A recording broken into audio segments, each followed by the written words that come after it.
Hi guys, so I keep getting asked what I think of Erica Kirk, her speeches, her recent behavior on the podcast, and if I think that any of it is real. So I'm here to assure you with 100% certainty that I'm not buying it. Now, before you come at me in the comments, keep in mind that this is just my opinion. You might have a different opinion, and that's fine. I'm not here to change your mind. But if you watched her thinking something's off, I agree. And today I'll show you the tells in her first speech that led me to the conclusion that she's full of it. Let's get into it.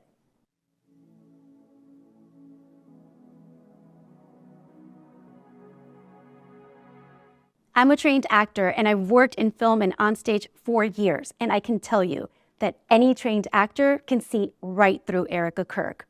Good actors have different methods of getting into character.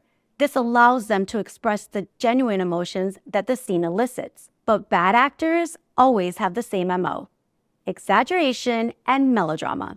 One of the biggest tells of a bad actor is gesturing, also known as the Vanna White effect. If you don't know who she is, Google her. For example, they deliver the line, "I have a headache," while rubbing their temples or grabbing their head to show you how much pain they're in. But does anyone actually do this when they really have a headache? The challenge for the actor is to live as if something were true while knowing that it's not. A good actor can temporarily suspend their disbelief to create an illusion for the audience. But when the actor can't even get themselves to believe the lie, they gesture to try to convince us to believe it. And Erica's entire speech is just one big gesture after another. I can already hear you saying, well, Erica isn't an actor, but I disagree. She's just a really bad one. The first red flag for me wasn't anything in the speech, but in the timing of her address. She had just seen her husband get shot and killed right in front of her 2 days prior, but was somehow still able to deliver a 17-minute coherent speech in full hair and makeup. Whether it's your spouse or not, witnessing a traumatic event like that has marked effects on a person's ability to function, at least temporarily. Sudden, severe trauma causes not just emotional distress, but cognitive dysfunction, because the amygdala, responsible for fight or flight and for our emotions, is in overdrive, which causes the shutdown of the prefrontal cortex, where we process information. That's why people who experience sudden, severe trauma are often rendered speechless. But not Chatty Cathy. She had plenty to say and did so without a hitch. The second red flag was the sound quality of the video, or I should say the lack of it. Turning Point USA has access to state-of-the-art equipment, so why wasn't she mic'd? Even if they'd only used the internal mic from the camera, we still wouldn't hear this excessive amount of crackling static. In my professional opinion, this sound effect was added later with editing tools to make the recording sound off the cuff and unplanned, which then leads me to wonder what the metadata would say about the date and time of this recording. I'm not making accusations, I'm just wondering.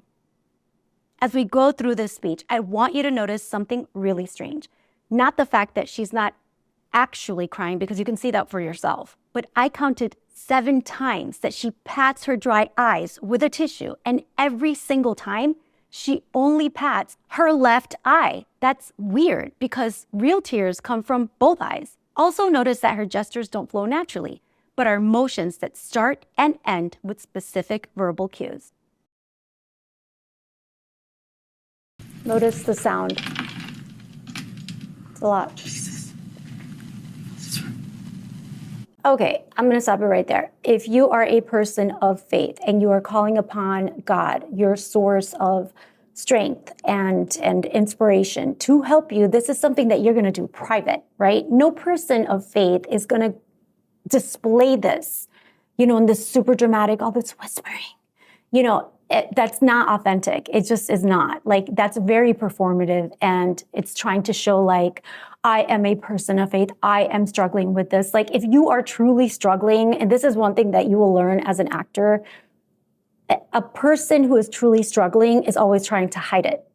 That's what we do when we are truly struggling. We try our best to hide it. We don't put it on display. When this is, again, the gesturing, when we gesture to, how we're feeling, or, oh my God, and what am I gonna, this is all fake. Okay, you guys have to realize this. In your regular life, when you are dealing with people in your regular life that do this type of gesturing, just be aware that they are trying to manipulate you, because that's all that is. A person who's truly struggling, you never even can tell because they are trying to hide it so much.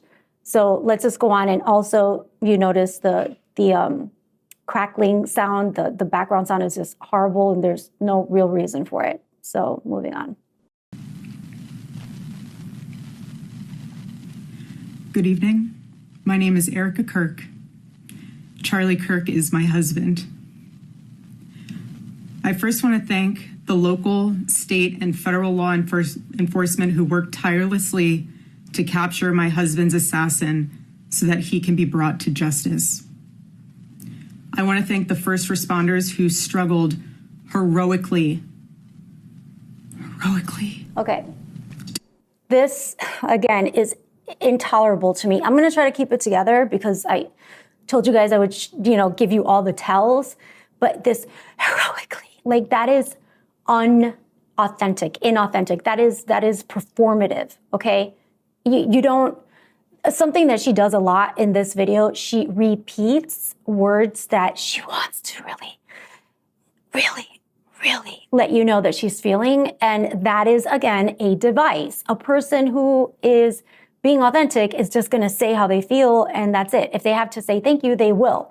And it's just surprising to me, and I'll go into it later in this video, but that a person who has just gone through such a traumatic event, right? Not only was he her spouse, but even if he wasn't, let's pretend, being in a crowd and seeing someone get killed, right, in real time is an extremely traumatic event. This is not something that renders most people able to coherently give a 17-minute speech 2 days later. Most people will be very much like unable even to process simple things because your mind is not working in the same way. Your prefrontal cortex has been shut down pretty much.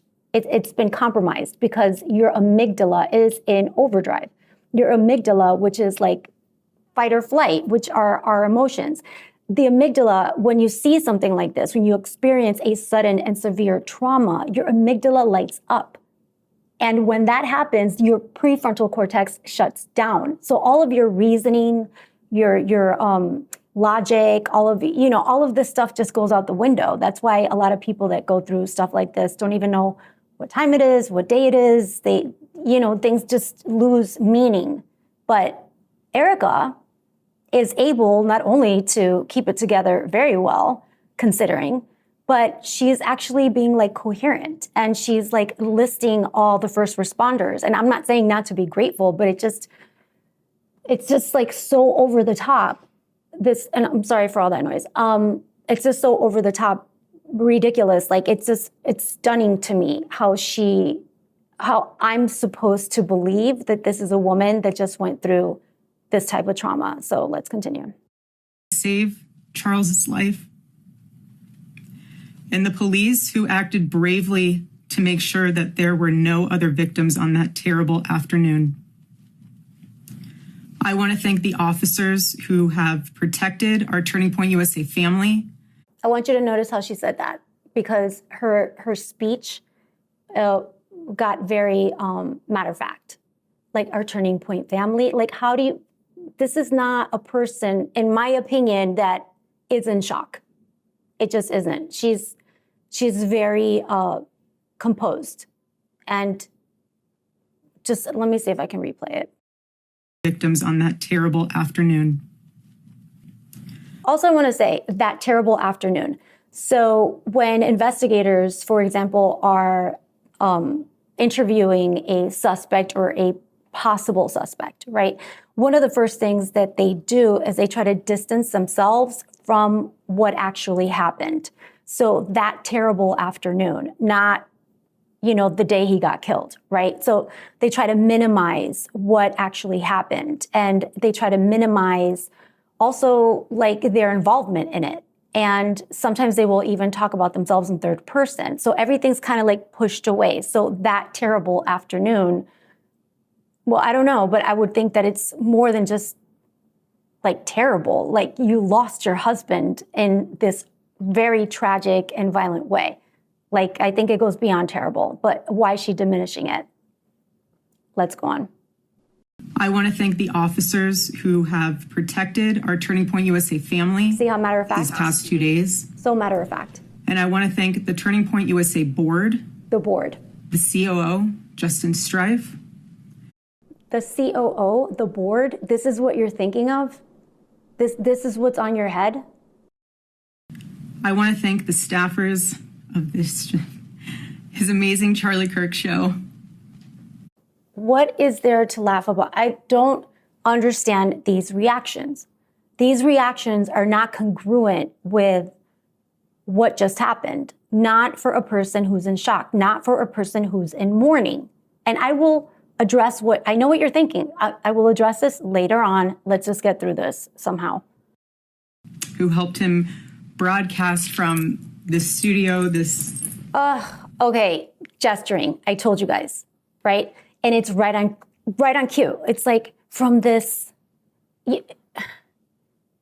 it's to me repulsive. It is perverse what is happening here. So I am trying to keep it together. But this type of gesturing, looking over exactly on cue, on this, like what is that? Like, what is that? This is so using devices for all this drama, for all this, like, I can't. I get so upset about this. But anyway, let's continue. this chair. Every day he loved it. He loved what he did. Every day.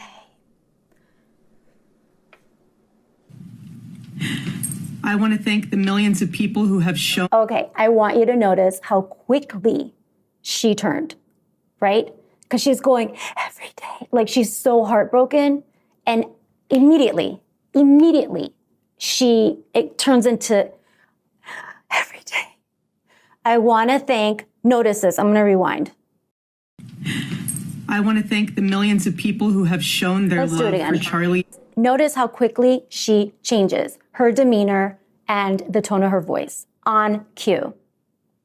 What he did. I want to thank the millions of people who have shown.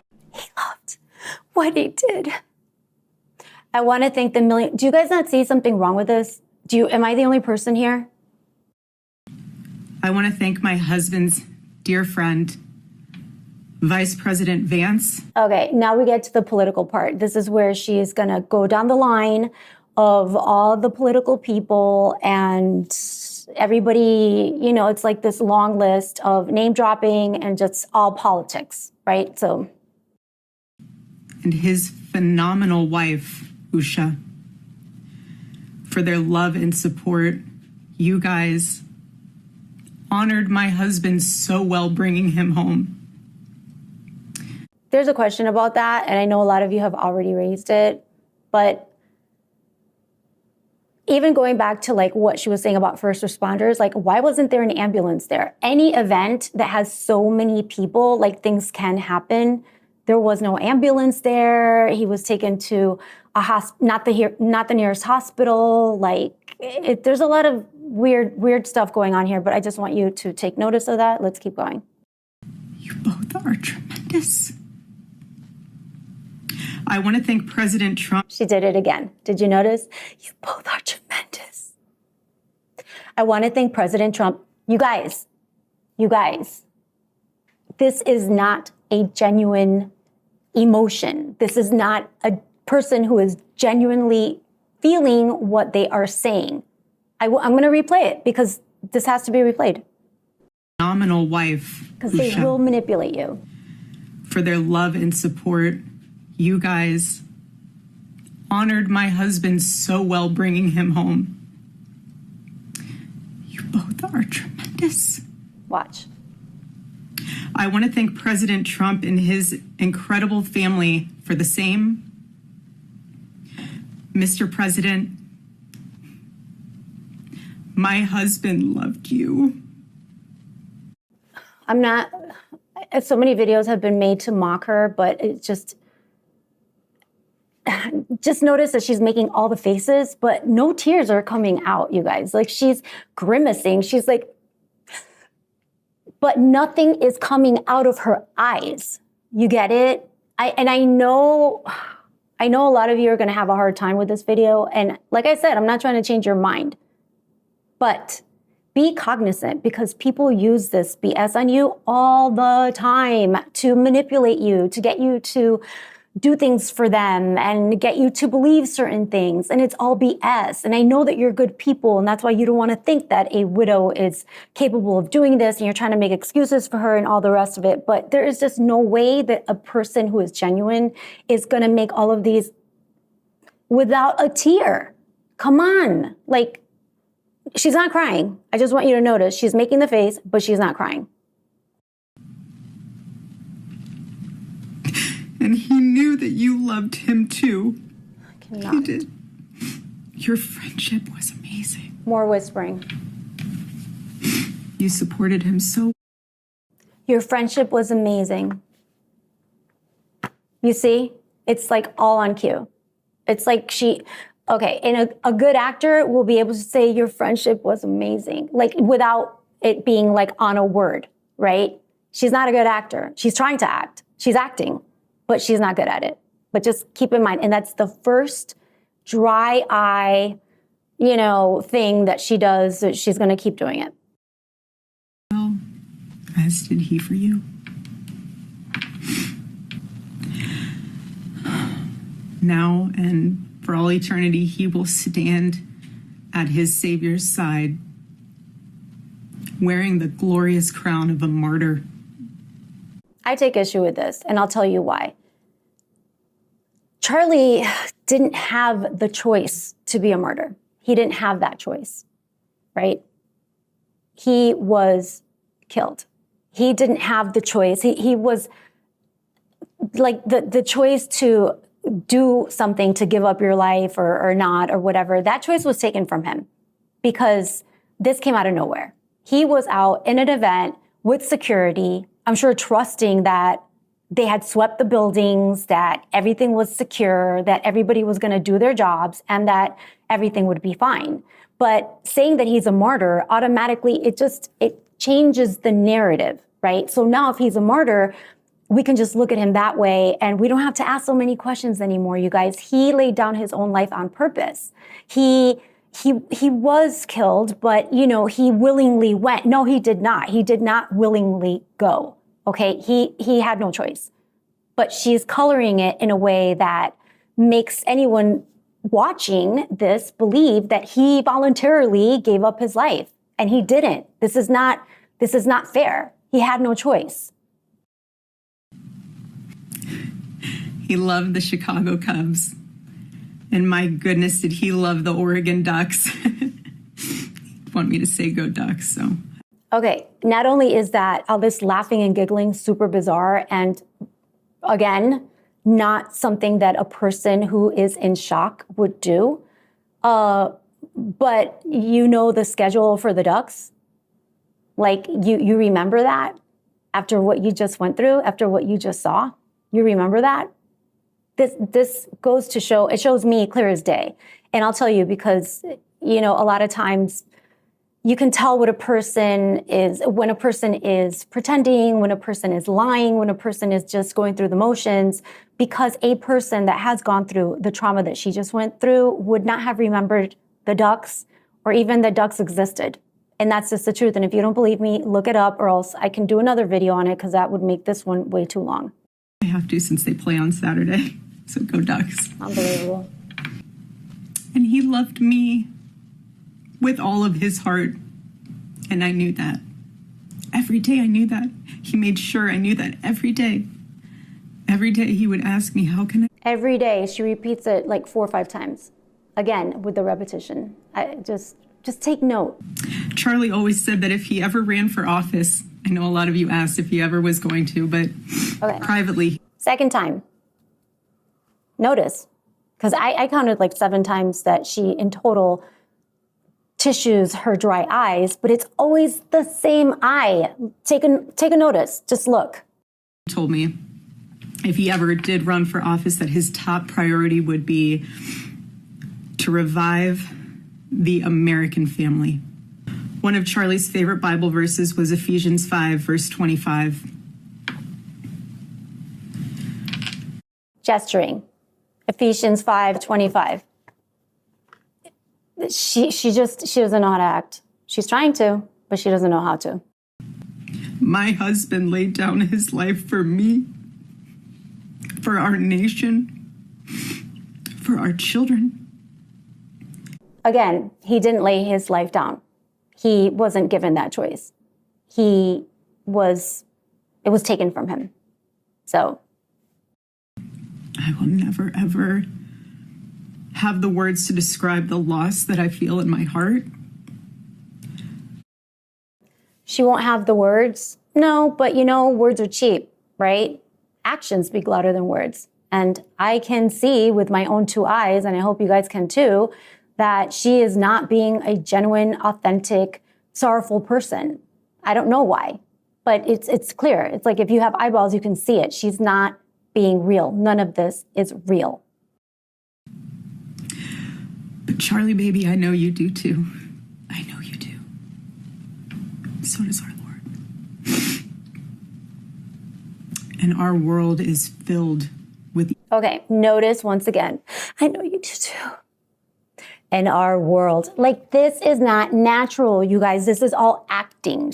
I would be curious to see the paper, the script. It probably doesn't even exist anymore, but I guarantee you that every cue was written out for her. Like, this is where you pat.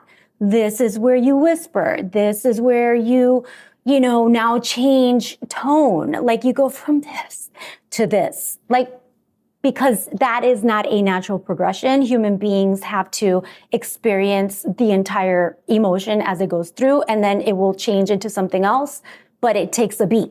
It doesn't take like a cue. But let's just watch that part again. I know you do. So does our Lord. And our world is filled with evil. I've heard the testimonies from people my husband inspired to get married. Third time. Again, same eye. Watch.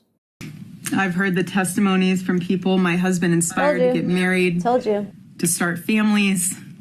The evildoers responsible for my husband's assassination have no idea. Okay, I have to stop it right there because she's going to say she's going to say no idea like 10 times. And it's this repetition that is so performative. No one speaks this way. No one is genuinely going to express themselves this way. You can say to someone, you have no idea, right? Because you mean it. But when you're trying to show that you mean it, then you'll employ devices like this. It's just really bad acting. But notice how many times she says, you have no idea. She already said it once. They have done. If you thought that my husband's mission was powerful before, you have no idea. 3. You have no idea what you just have unleashed across this entire country. 4. And this world. You have no idea. 5. You have no idea the fire that you have 6. ignited within this wife. Okay. This wife. Again, this is putting her, what she is trying to do is to kind of give herself a different, yes, she's his wife, but she says this wife, not me, right? Me is me. But this wife, it becomes a persona. This persona is being created right here. So you can see it. This wife, this widow, because that is what is going to conjure up in the audience tropes. Now, these tropes are usually the warrior or some mythological something where, it gets everybody excited and, oh yes, I remember this is what she is now. She's not Erica Kirk. She's not me. It's this wife. She's creating a persona. Just watch. The cries of this widow will echo around the world like a battle cry. Battle cry. So we're in war. Do you see where I'm going with this?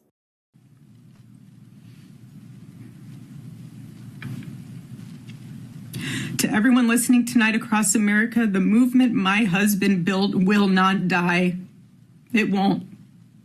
I refuse to let that happen. It will not die. She's making a lot of grimaces, but there's no tears. There's no tears. Like, all of us will refuse to let that happen. No one will ever forget my husband's name, and I will make sure of it. Our campus tour this fall will continue. okay, now she gets into Turning Point USA's whole schedule and how nothing's changed and everything will remain the same and all the events are still going to take place. And she goes into this weird, in my opinion, diatribe about like, getting people to sign up and young people to sign up and just come to the events. Like, why? I just don't understand. There is not a world where knowing what I know about psychology and human behavior, that this makes any sense or this looks like a person who's in grieving. A person who is in mourning is not going to be able, okay? Maybe someone else from Turning Point would be able to say this stuff, like, make sure you guys join, we're still gonna have our events, we're still gonna do this, because they're a little bit more removed from the actual event, from actual Charlie's death. But this is his widow. This is his widow promoting Turning Point. And you can say, oh, because she wants to make sure. Yeah, of course she wants to make sure. That's why you delegate that. When you're in mourning, you delegate that responsibility to someone else. I mean, just take a look at, like, even in the news when, God forbid, but a family is going, their child is missing or whatever. Sometimes they can't keep it together. So their lawyer will say, the family would like to ask anybody that, that has any information, because they can't talk. They can't speak. They can't communicate, and that they're grieving. They're grieving. And so, yeah, it's totally fine for her to still want his work to move on and legacy and all that. That all makes sense. What doesn't make sense is that she herself is doing it. She herself has enough presence of mind to promote Turning Point USA at this particular moment in time, and to do so in such a composed and calculated manner. Okay? So just keep that in mind. The radio and podcast show that he was so proud of. Again, gesturing. Again, with the touching of the chair. Like, I can't. I hope you guys can see this. Will go on. If you want to get involved, the best way you can do that is going to tpusa.com. That's what he would say every day from this chair. Every single day. This is so blatant. It's so, like, self-promoting.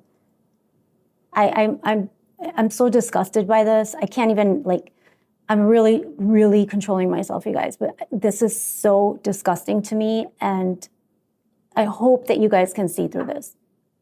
I hope, I really, truly, or else we're toast. I watched his show every day, and he would always say, if you want to get involved, go to tpusa.com. Again with the chair. If you're a pastor, join our movement at TPUSA Faith.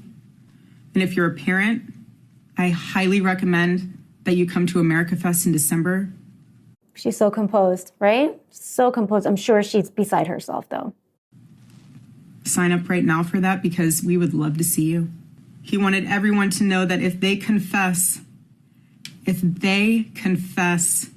Lord Jesus Christ who rose from the dead, then they will be saved.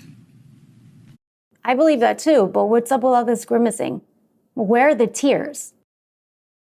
I know my husband is still here. Again, told you. Look. He's watching over us. Same eye, always the same eye. I don't remember the last time I slept. Okay. What? Oh, Charlie, I love you. I love you, baby. Gigi, our daughter, just ran into my arms. God bless you all. And may God bless America. There you have it. There you have it. I mean, everyone grieves differently. Yeah, for sure they do.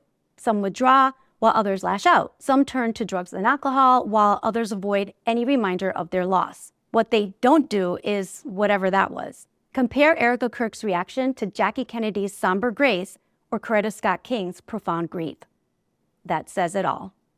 I won't go into her speech at Charlie's memorial because it's intolerable and it's just more of the same. The whole event was spectacle, stunningly inappropriate, garish, and vulgar, or as Joan Didion would say, so explicit as to suggest nothing beyond itself. A mockery of what a memorial should be, reverent and genuine. Hollow eulogies conjured images of martyrs and saints, of wars and calls to action, language meant to stir the crowd and bury their doubts in emotional distractions. Just notice the reaction when Erica said, "I forgive him."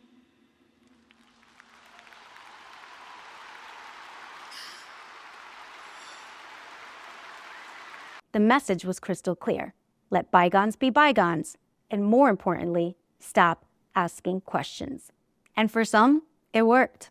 One netizen commented, "What you see is a woman who has been transformed from a wife and mother to a Valkyrie." Yeah, sure, maybe. Maybe she is a Valkyrie. Or maybe she's just a widow whose bizarre behavior is sounding alarms that something's definitely off. And the only thing that's been transformed is your ability to think for yourself.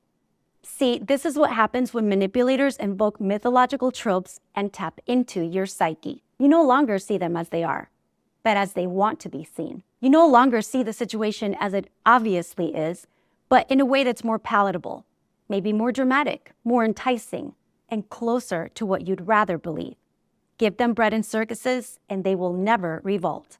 And that's exactly what this was, a circus, mounted with all the flair of a Vegas show to entertain and distract, full of dramatic devices and false sentiment, but bereft of all solemnity and respect. So to answer the question, in my opinion, she's faking it.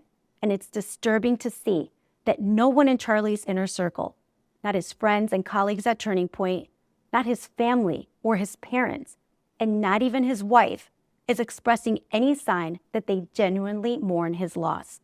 Charlie wasn't perfect, but he deserved better. See you in the next vid.